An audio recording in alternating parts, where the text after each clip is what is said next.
Salut tout le monde, aujourd'hui avant que l'hiver se termine, je vais vous présenter une déco hivernale que j'ai réalisée à l'aquarelle. Donc en base, j'ai d'abord posé un vernis très clair et je vais aussi utiliser un vernis LM Cosmetics à paillettes. Donc je vais l'utiliser en dégradé, je mets quelques paillettes sur mon pinceau et je vais venir les déposer sur ce que j'appelle moi le haut de l'ongle, donc près des cuticules, et ensuite je vais venir étirer les paillettes que j'ai déposées pour venir les dégrader un petit peu. Donc pour faire ça, il ne faut pas qu'il y ait trop de paillettes sur votre pinceau. S'il y en a trop, vous allez les essorer un petit peu sur le flacon tout simplement. Et donc on ne met pas de paillettes en bas de l'ongle. Pour la vidéo, j'ai décidé de tester un top coat mat, mais vous pouvez aussi poncer très légèrement votre vernis.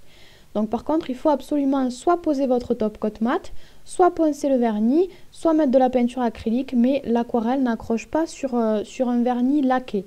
Donc c'est pour ça que moi, ici, je pose un top coat mat. Ça ne marche pas aussi avec tous les top coat mat, il faut tester. Donc une fois que votre top coat est sec, je passe un petit coup d'alcool pour enlever les poussières et que ça adhère un petit peu mieux. Et donc je vais utiliser ma peinture aquarelle et mon pinceau de détail habituel, mon pinceau Rubloff. Donc je vais d'abord prendre une peinture aquarelle assez liquide, assez transparente. Donc pour ça, je mets pas mal d'eau et pas beaucoup de pigments. Donc avec cette peinture aquarelle assez transparente, je vais venir faire les stalactites. Donc je démarre, vous voyez, en haut de l'ongle et je fais des petits pics, on va dire, qui descendent vers le bas de l'ongle. Je fais aussi par endroits des petites formes de gouttes. Donc je vous conseille d'aller voir tout simplement des photos sur Google, de bien regarder comment sont formées les stalactites, à quoi ça ressemble. Moi à chaque fois j'invente rien, je regarde des photos avant. Et donc le fait d'utiliser cette peinture transparente va nous permettre de voir les paillettes à travers. Ensuite, je vais garder la même peinture aquarelle, mais je vais venir ajouter quelques pigments supplémentaires dans mon mélange pour avoir une aquarelle plus foncée. Donc avec cette aquarelle un petit peu plus foncée, un petit peu plus pigmentée, je vais venir faire les ombres sur mes stalactites. Donc pour ça, je rajoute toujours du même côté un petit peu de peinture par-dessus ce que j'ai déjà dessiné. Donc ça va nous permettre d'avoir quelque chose d'un peu plus en relief, on va dire. Ensuite, je garde toujours la même peinture et cette fois par contre, je vais la prendre bien pigmentée, le plus foncé possible en fait.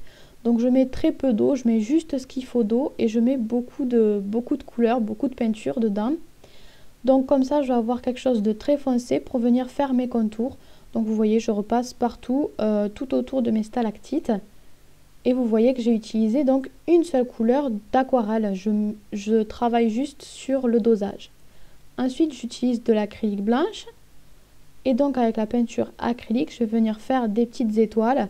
Donc les étoiles, c'est tout simplement deux petites croix, deux plus qui vont se croiser. Donc je fais un plus assez grand et après un plus un petit peu plus petit.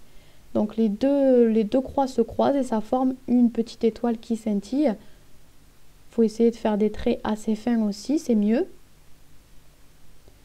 Et donc ensuite, pour terminer, il faut poser le top coat. C'est une étape qu'il ne faut pas zapper parce que ça va faire ressortir les paillettes. Et puis surtout, ça va faire tenir votre peinture aquarelle, sinon ça va partir directement à l'eau. Donc moi, pour le top coat, j'aime bien mettre en premier une couche d'un vernis transparent assez liquide qui va facilement dans tous les recoins. Comme ça, je suis sûre que j'irai partout et que mon aquarelle tiendra. Et ensuite, je mets une deuxième couche du top coat de mon top coat préféré. Voilà, donc j'espère que ce nail art vous a plu et je vous fais des bisous. Vous pouvez vous abonner à ma chaîne, me suivre sur les réseaux sociaux ou cliquer sur les deux images du bas si vous avez envie d'en voir un petit peu plus.